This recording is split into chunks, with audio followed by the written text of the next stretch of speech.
Shamaa akkam nagaa jirtu ani Yoobsaan Abbabeetii. Yoobsaan Arguu YouTube channel like, share, subscribe gochuu dagatinaa. Eegaa kutaa barnoota saayinsii naannoo kutaa shanaffaa boqonnaa sadaffaa barannoo tokkoffaasaa ilaallee jirra. Amma immoo barannoo lammaffaasaa itti fayyadama qabeenya bishaan Itoophiyaa kan jedhu kan waliin ilaallu ta'a. Yoobsaan Arguu YouTube channel like, share, subscribe gochuu hin dagatinaa. Eegaa akkuma boqonnaa sadaffaa keessatti ilaallee dhimmoota yookiin immoo qabeenya uumamaa Itoophiyaa kan jedhurraa kaasnee ilaalle jechuudha. Isaan keessattis immoo manca'iinsa biqilootaa, manca'iinsa biyyee fi gosoota biyyee ilaallee dabarree amma immoo itti fayyadama qabeenya bishaanii kan jedhudha. Egaa dhalli namaa fi lubbu qabeeyyiin biroo fi bishaan faayidaalee garaagaraa qabaata. Isaan keessaas immoo tokkoffaaniin bishaan faayidaa inni laatu yookiin dhala namaaf laatu keessaa humna madda elektiriikii dhugaatii fi tajaajila mana keessaa itti fayyadamuuf tajaajila warshaalee lafa qonnaa jallisii misoomsuu tajaajila geejjibaatiif yookiin maarkabni kan irra deemu bashannanaaf daakuuf akkasuma dhiqannaadhaaf kan inni ooludha. Qurxummii horsiisuu kanneen kana fakkaataniif faayidaa qabeenya bishaanii biyyi keenya yookiin immoo Itoophiyaan qabdu keessaa isa muraasadha jechuudha. Inni kan biraan sababoota faalama bishaanii fi bishaan maaltu faala yookiin maaltu xureessuu danda'a. Yookiin immoo maaltu akka inni qulqullina isaa hin eegganne bishaan taasisuu danda'a. Isaan jedhu immoo kan waliin ilaalludha. Sababni qulqullinni bishaan itti hir'atu hedduudha. Isaan keessaa immoo muraasa isaanii gaafa ilaallu inni tokkoffaan akkaataa bishaan uumamu yookiin immoo faalamni bishaanii uumamu keessaa gahee guddaa kan ta'e gochaalee dhala namaati. Dhalli namaa itti fayyadamuuf jecha wantoota inni gara bishaanitti gadhiisu immoo bishaan faaluu yookiin immoo bishaan xureessuu isaan keessaa xuraawwan naannoo manneen jireenyaa namaa keessaa gadi gadhiifamanidha yookiin wantoota dhiqataman fi kanneen keemikaala fi dhiqaa warshaalee keessaa bahan yookiin immoo yeroo itti tajaajilamnee kaanu wantoota achi keessaa gadhiifatanii bahuudhaaf bishaanitti makamanidha. Farra aramaa fi farra ilbiisota bishaanitti makamanidha. Farra aramaa kan jennu aramaa balleessuudhaa fi keemikaalota nuti aramaatti fayyadamnuu fi gaafa bokkaan roobe immoo dhiqee kan geessu ilbiisota balleessuudhaafis akkasuma xaa'oo lafa qotisaa irratti fayyadamu. Lafti keenya nuuf haa gabbatu jennee kan nuti xaa'oo fayyadamu illee bishaan faaluu ni danda'a jechuudha. Inni kan biraan gosoota harawwan Itoophiyaa fi amaloota isaaniidha. Hara kan jennu bishaanota guddaa yookiin ciisaa ta'an harawwan jedhamu yookiin uumamaa yookiin immoo namtolcheedhaan hara kan jedhamanidha. Isaan keessaa muraasni immoo fuula lafaa irratti bishaan kallattii hundaan dacheen marfamee jiru hara jedhama. Afrikaa keessaa yookiin immoo Itoophiyaa irraa hedduun bakka hedduutti ni argama. Harawwan Itoophiyaa keessaa karaalee adda addaatiin qooduu ni danda'ama. Isaanis immoo harawwan sulula qiinxamaa fi harawwan lafa ol ka'ooti. Harawwan sulula qiinxamaa keessatti argaman keessaa muraasa isaanii gaafa ilaallu sulula qiinxamaa keessatti kan argaman fakkeenyaaf hara Dambal, Laangannoo, hara Abijaataa, hara Shaalaa Hawaas, Caamoo, Abbayyaa fi kanneen kana fakkaatan harawwan sulula qiinxamaa keessatti argaman jedhamaniitu isa tokkoffaa keessatti kan argamanidha jechuudha. Inni lammaffaan harawwan lafa ol ka'oo keessatti argamanidha. Gosti harawwan kun immoo lafa ol ka'oo Itoophiyaa irratti argamanidha. Fakkeenyaaf hara Xaanaa naannoo Baardaaritti kan argamu, Ashaangee, Hayiqii yookiin kan dhalli namaa gaddabee yookiin addaamuti daandii, Wancii, Bishooftuu fi kanneen kana fakkaatan kan uumamaan jiranii fi kan karaa harka namaatiin kuufaman warreen sun harawwan lafa ol ka'oo irraa gara dachaa lafa gajjallaa jiranitti yaa'aniin kuufamanidha. Isaan haalawwan uumama isaanii irratti hundaa'uun immoo harawwan bakka lamatti qooduu ni danda'ama. Akkaataa uumama isaaniitiin bakka lamatti qoodnee ilaaluu ni dandeenya. Innis immoo hara namtolchee fi hara uumamaa jedhamanidha. Kan isaan bakka lamatti qoodamuu danda'ani. Isaanis harawwan uumamaa fi harawwan namtolchee gaafa jennu hara uumamaan ofiisaadha yookiin immoo uumamumaan jiruu fi hara dhalli namaa mijeessee hojjetedha. Hara namtolchee jedhaman immoo harawwan uumamaa kanneentu jennu kanneen akka uumamaan argamanidha. Isaanis immoo hara Dambal, Laangannoo, Abijaataa, Shaalaa, Hawaasaa, Caamoo, Abbayyaa, Abbee, Ashangee, Daandii, Wancii fi Bishooftuu yookiin harawwan Bishooftoo keessa jiran uumamaan warreen argamanidha. Inni lammaffaan immoo hara namtolcheeti. Hara namtolchee kun immoo laggeen madda annisaatiif dhalli namaa itti fayyadamaa jiru kan yookiin elektirikiidhaaf jallisiif kanneen kana fakkaataniif yeroo hidhaman yookiin immoo hidhaa irratti hidhamee kan harawwan uumamanidha jechuudha. Isaanis immoo haaromsaa, haaromsaa, qooqaa, malkaa waakkannaa fi kanneen kana fakkaatan. Isaan kun harawwan uumamaa osoo hin taane harawwan dhalli namaa mijeessee haala bakka qopheessee fi hara hojjetedha jechuudha. Isaan kun harawwan Itoophiyaa haala uumamaan bakka argama bal'ina gadi fageenyaa fi soogidummaa isaaniitiin amaloota garaagaraa qabaatu. Amaloota soogidummaa isaanii irratti immoo hundaa'uunis kanneen soogiddaawoo fi soogiddaawoo hin taane jechuunis immoo ilaaluun ni danda'ama jechuudha. Harawwan soogiddaawoo kan jennu kan yoo dhimbiibaman malee faayidaa hin oollee fi kan immoo daayirektiima jallisiif oolan jechuudha. Isaan keessaa soogiddaawoo fi soogiddaawoo hin taane jechuun qooduma fakkeenyaaf kanneen soogiddaawoo ta'an harawwan eenyufaati yoo jenne kanneen soogiddaawoo ta'anii haraa abijaataa, shaalaa, basaqaa fi kanneen kana fakkaatan haraa soogiddaawoo jedhamu. Soogiddaawoo yookiin immoo warra ashaboo qabanidha jechuudha. Kanneen soogiddaawoo hin taane yookiin immoo ashaboo hin qabaanne osoo hin calalin yookiin dhimbiibiin daayirektii jallisiif itti fayyadamnu yookiin qurxummiidhaaf itti fayyadamnu hara dambal, hawaasaa, qararaa fi kanneen kana fakkaatan immoo soogiddaawoo kan hin taane kallattiidhaan itti fayyadamuuf kan nu gargaaran jedhamaniitu beekamu jechuudha. Inni kan biraan sirna yaa'insa lageen Itoophiyaa keessa jiraniiti haala kamiin yaa'u yookiin immoo yaa'insi isaanii eessaa gara kamitti isa jedhu ilaalla jechuudha. Sirna yaa'insa lageen Itoophiyaa bakka sadiitti qooduu dandeenya. Bakka sadiitti qoodneetu ilaalla. Isaanis immoo sirna yaa'insa dhihaa, sirna yaa'insa kibba bahaa fi sirna yaa'insa sululaa qinxaaboo jechuudha. Gosa kanatti yaa'insi isaanii kan inni madaalamu. Tokkoffaa irratti sirna yaa'insa gara dhihaa. Sirna yaa'insa kana keessatti lageen gurguddoo kallattii garaagaraa yookiin immoo dhiha Itoophiyaadhaa yaa'anii walitti kan kuufamu jechuudha. Kanneen keessaa kan akka laga Baaroo, laga Abbayyaa, laga Takkasii fi kanneen kana fakkaatan laga yaa'insa dhihaa jedhamanii beekamu jechuudha. Yookiin yaa'insa lixaa jechuu dandeenya jechuudha. Sirna inni lammaffaan sirna yaa'insa kibba bahaati. Gara kibba bahaatti warreen yaa'an immoo lageen gurguddoo kallattii gara kibbaatti yaa'anidha jechuudha. Isaan immoo kibba Itoophiyaatti yaa'anii of keessatti qabatee isaanis immoo laga Gannaalee, laga Waabii Shibilee warreen jedhaman kun immoo gara kibba bahaa kibba bahaatti kan yaa'anidha jechuudha. Inni sadaffaan yaa'insa sulula gara qiinxamaattidha.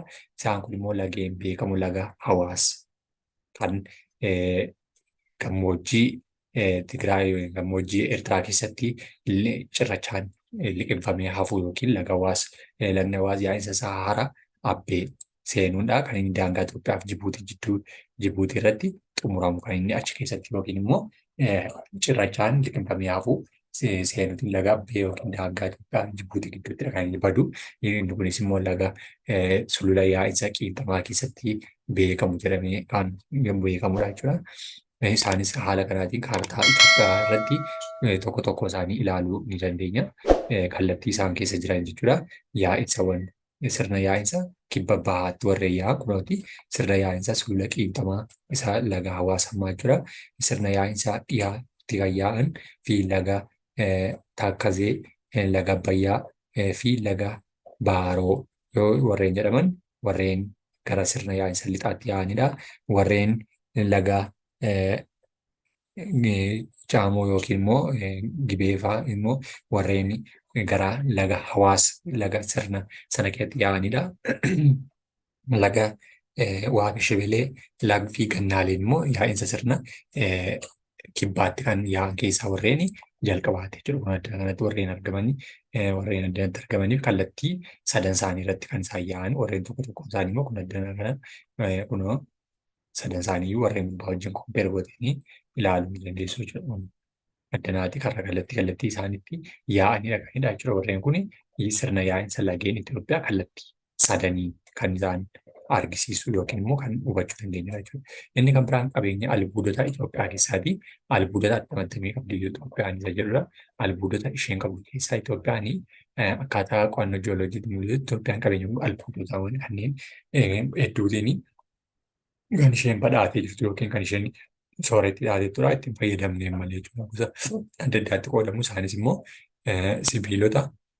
sibiilaloota dhabuutiin albuudota akkasiitu ni jiru jechuudha. Sibiilaloota gosa lamaan ni argamti jechuudha. Isaanis kanaan bakka lamatti qoodamu.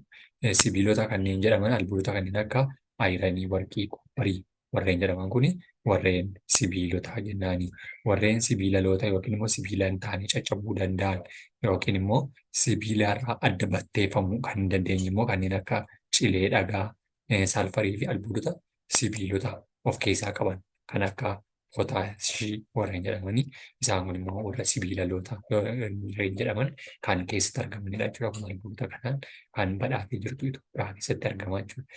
Itoophiyaan qabeenya albuudaa Itoophiyaa keessaa faayidaa isheen irra oolchitu immoo karaa adda addaatiin ilaaluu dandeenya. Innis faayidaan isaanii albuudonni faayidaalee gurguddoo qabu. Isaan keessaa immoo ijaarsa adda addaatiif oolu, meeshaa dheedhii warshaaleef ta'u, madda galii ta'uu, faaya adda addaa oomishuuf warqii, meetii, kan gurratti, kan mormatti kanneen kana fakkaataniif bareeda mana keessatti hojjechuuf madda annisaa fi kanneen kana fakkaatanii kan isaan ta'uu danda'an faayidaawwan albuudota qabeenya Itoophiyaa keessatti jechuudha. Rakkoo haala itti fayyadamuu dhabuu albuudota Itoophiyaa keessaa inni muraasni immoo tokkoffaa hanqina teekinooloojii qabaachuu dhabuuti.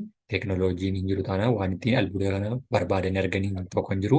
Lammaffaa humni ittiin teekinooloojii malee baasuu danda'an dhibuurraa kan ka'e rakkina itti fayyadama dadhabina Itoophiyaa taatetti hanqina kaapitaalaa qarshii ittiin baasan dhabuu, hanqina humna nama barate waa'ee albuuda kana hawaasa beekuu dhabuurraa kan ka'e rakkoolee ni qabaata. Haala itti fayyadamuu dhabuun rakkoo maalii qabaachuu kan danda'u qabeenyi kun albuuda guddina biyya tokkoon barbaachisaa ta'an sana ittiin fayyadamu taanaan immoo rakkinni inni fidu yookiin miidhaa inni geessu keessaa tokko galii biyyattii argachuu qabdu maal ta'a akka inni xiqqaatu taasisa. Carraa hojii uumuu ni xiqqaata. Qaamni achirratti baratee hojjetu ni hin jiru taanaan bu'uuraalee misoomaa babal'achuu fi dhabuuf kanneen kana fakkaataniif sababa kan taasisu immoo itti fayyadamuu yookiin immoo qabeenya sana wallaaluu keessaa isa biraati jechuudha. Qabeenya bineensota Itoophiyaa keessaas bineensoonnis akkasuma faayidaa hedduu qabu. Faayidaa isaanii keessaas bineensonni bu'aa nyaataaf ni oolu. Dibata adda addaa illee fi kanneen kana fakkaataniif kan ooluu danda'an keessadha. Bineensonni kunis immoo kanneen daawwiidhaaf oolan keessaa jaldeessa, weenii, qamalee, simbirroo, leenca, qeerransa, gadamsa, saatawwaa, saalaa, arba, gafarsa, waraabessa, kan harree diidoo immoo qabeenyota biyya Itoophiyaa keessatti baay'inaan argamanidha. Sababoota ijoo bineensota miidhan keessaa immoo manca'insa bosonaa. Bosonni hin jiru taanaan bineeldonni waan keessa jiraatan man'ee dhabu waan ta'eef ni badu. Ibiddaan gubachuun bosonaa yeroo sana bineensonni waliin gubachuu fi akkasuma bakka dhokannaa dhabuu rakkatu adamoo seeraan alaa namoonni haala hubannaa malee callisanii ajjeesuu gogiinsa marga yookiin waan irra keessa nyaatanii jiraatan dhabuu dhukkuboota bineensota adda addaa fi kanneen kana fakkaatanii sababoota ijoo bineensonni miidhan keessa salphaate jechuudha. Bineensota Itoophiyaa keessatti qofa argaman jennee yeroo ilaallu immoo Itoophiyaa keessatti qofa kan isaan kan argaman bineensonni muraasni jiru. Waaliyaa, Ibex kan jedhamtu yookiin gaarreen kaabaa keessatti kan argaman naannoo Amaaraa keessatti kan argaman gadamsa, baddaa yookiin yaalaa gaarreen Baaleef Arsii keessatti Oromiyaa kan jaldeessa, diimtuu gaarreen kaabaa fi Baalee keessatti kaabaa naannoo Amaaraa fi naannoo Baalee Oromiyaa keessatti kan argamu jaldeessa daawee gaarreen kaabaa fi Shawaa keessatti kan argamu innis naannoo Amaaraa fi naannoo Oromiyaa Shawaa keessatti kan argaman naannoo kana keessatti warreen argaman jaldeessa daawee kan jedhan ni qabdi. Kun bineensota kana fakkaatu jechuudha. Jaldeessa daawee, gadamsa, jeedala diimtuu yookiin qabaroo ishee jennuu fi waaliyaa naannoo Itoophiyaa keessatti qofa kan argamtu jedhamtee beekamte jechuudha. Isheenis gosoota madda annisaa Itoophiyaa ta'an keessatti maddi isaan keessaa immoo Itoophiyaan gosoota madda annisaa haaromfamuu fi hin haaromfamnes ni qabdi. Isaan keessaa immoo kan haaromfamne maddoota annisaa hin haaromfamne maddeen annisaa haaromfamuu maddeen annisaa haaromfaman kan jennu maddeen annisaa uumama irraa argamu ta'e kan bakka bu'uu danda'udha. Isaanis immoo gosoota madda annisaa haaromfamanii annisaa hidhaan lageenii irraa argamu deebi'ee guutuu danda'a. Annisaa bubbee irraa argamu guyyaa jijjiiramoota qilleensaatiin ni argama. Annisaa soolaarii aduu irraa argamuu danda'a. Annisaa urka lafaa keessa yeroo qorraa fi yeroo isaatiin argamu haftee bineeldota baa'oogaazii fayyadamuutiin warreen haaromfamanidha. Maddeen annisaa hin haaromfamne warreen jennu immoo kan deebi'anii bakka bu'uu hin dandeenye takkaa fayyadamneen kan bakka hin buusne annisaa cilee dhagaarraa argamu, zayita boba'aa yookiin peetirooleemii, annisaa gaazii uumaarraa argamu warreen kun deebi'anii itti fayyadamuu kan hin dandeenye keessatti warreen ramadamedha jechuudha. Rakkoolee gurguddoo Itoophiyaa yaaddoo ta'an keessaa immoo inni tokkoffaan jijjiirama qilleensa baramaati. Yeroo gara yerootti jijjiiramni qilleensaa yeroo jijjiiramaa deemu rakkoo adda addaa uumu. Hammi ho'a dabaluu fi roobni xiqqaachuu, hammi ho'aa gaafa dabalu bineensonni dhalli namaa xiqqaachuu rakkachuu irraa kan ka'u dhibeewwan adda addaaf saaxilamu.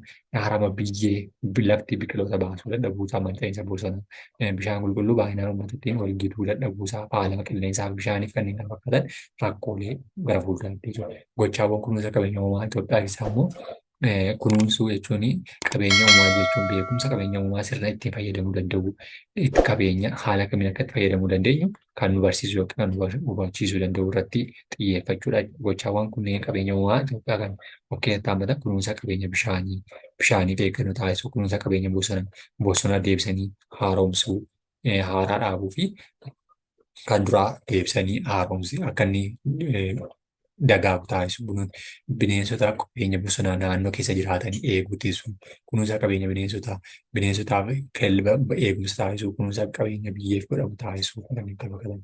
Bineensota kunuunsa bishaanii, bishaan jireenya lubbu qabeeyyii hundaaf murteessaa waan ta'eef kunis kan dirqama taasifamuu qabudha. Maddoota kunuunsa bishaaniidha. Naannoo madda bishaanii qulqulleessuu, balfa adda addaa bishaanitti gatuu dhiisuu, keemikaala bishaan faalan madda bishaaniirraa fageessuu, beelladoonni seenanii akka hin xureessine dalleessuu yookiin itti addarbu. Qorichoota akka farra aramaa fi kan kana fakkaatan irraa ittisuu fi kanneen kana fakkaatan warreen kun kunuunsaaf bineensotaaf jechuudha. Bosona nama dabalatee lubbu qabeeyyii hundaaf immoo faayidaalee hedduu qabaata.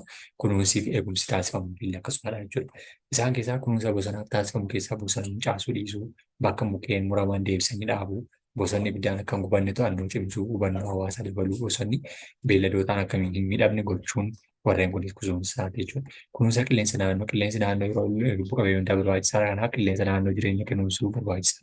Maloota kunuunsaa keessaa immoo aara konkolaataa fi warshaa keessaa bahu xiqqeessuu, naannoo keenya magariisa gochuu, biqiloota gubuu dhiisuuf kanneen kana fakkaatan maddoota eegumsa bishaanii fi kunuunsaa keessaa isa duraa fi isa jalqabaati jechuudha. Xaa'oo uumamaa fayyadamuun midhaan wal jijjiiruun facaasuu akka bakki sun lafti suni gabbatuu fi sadarkaa hojii oolmaa kunuunsa qabeenya uumamaa Itoophiyaadha.